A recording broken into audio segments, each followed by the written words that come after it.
Assalamualaikum warahmatullahi wabarakatuh. Bismillahirrahmanirrahim. Kali ini kita akan membahas tentang mujmal dan mubayan. Baiklah, kita mulai terlebih dahulu dari pengertian mujmal. Mujmal secara bahasa artinya samar-samar. Kalau secara istilah, mujmal adalah lafaz yang maknanya tergantung pada lainnya, baik dalam menentukan salah satu maknanya atau menjelaskan tata cara atau menjelaskan ukurannya agar lebih mudah kita langsung masuk ke contoh. Terdapat beberapa bagian ini contoh dari lafaz yang masih memerlukan lainnya. Untuk menentukan maknanya memiliki dua makna. Dalam Al-Quran ini misalnya di surat Al-Baqarah ayat 228. Al-Quru. Nah, dalam ayat ini artinya suci atau haid. Nah, sehingga untuk menentukan maknanya butuh dalil lainnya yang menjelaskan. Kemudian lafaz yang membutuhkan yang lainnya dalam menjelaskan tata caranya. Kalau tadi maknanya, kalau yang ini tentang tata caranya. Untuk menjelaskan tata caranya pada ayat di atas surat An-Nur, yaitu kata mendirikan sholat. Ini masih belum jelas karena kita belum tahu tata caranya, sehingga butuh dalil lainnya untuk memahami tata cara sholat. Begitu juga dengan ayat-ayat haji dan puasa. Selanjutnya lafaz yang membutuhkan lainnya dalam menjelaskan ukurannya pada surat An-Nur ayat 56. Itu kan menunaikan zakat. Nah, itu masih umum untuk kita pahami. Juga sehingga kita butuh penjelasan selanjutnya untuk memahami ukuran yang sesuai dengan syariat kaidah mubayan yang akan kita pelajari selanjutnya, yaitu kaidah mubayan. Secara bahasa, mubayan itu yang ditampakkan atau yang dijelaskan. Jadi objek bendanya yang dijelaskan. Lalu secara istilah atau terminologi, pembagian itu seperti yang didefinisikan oleh Al-Asnawi, yang maksudnya adalah lafaz yang jelas dengan sendirinya atau dengan lafaz lainnya. Wafatnya jelas sehingga secara makna dengan dia sendiri berdiri sendiri atau dia berdiri dibantu dengan lafaz lainnya. Tapi ada juga yang mendefinisikan ini sebagai maksudnya yang baik dengan asal peletakannya atau adanya penjelasan intinya. Bagian itu yang ini yang dijelaskan objeknya. Contohnya dapat dipahami maksudnya dengan asal peletakannya. Kita pahami dengan asal peletakannya, maksudnya peletakan kata pada suatu ayat gitu. Jadi membutuhkan dalil yang lain untuk menjelaskan maknanya. Contoh yang lainnya itu contoh yang dapat dipahami maksudnya.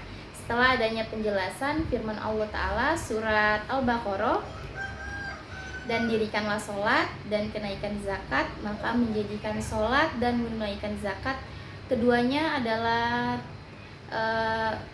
telah menjelaskan sehingga lafaz keduanya menjadi jelas setelah adanya penjelasan. Jadi mereka adalah kalau sudah jelas, sudah ada penjelasan, maka mereka disebut mubayan.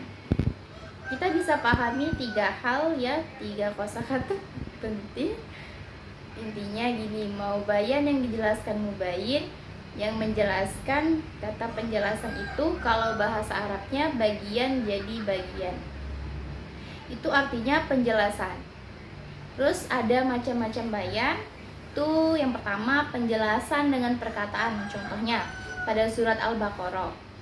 Tapi jika ia tidak menemukan binatang kurban dan atau tidak mampu, maka wajib berpuasa 3 hari dalam masa haji dan 7 hari apabila kamu telah pulang kembali, itulah 10 hari yang sempurna. Ayat itu penjelasan atau bayan terhadap rangkaian kalimat sebelumnya mengenai kewajiban mengganti hewan kurban bagi orang-orang yang tidak menemukan binatang sembelih atau yang belum mampu. Terus yang kedua itu penjelasan dengan hukum perkataan tentang larangan mengatakan perkataan.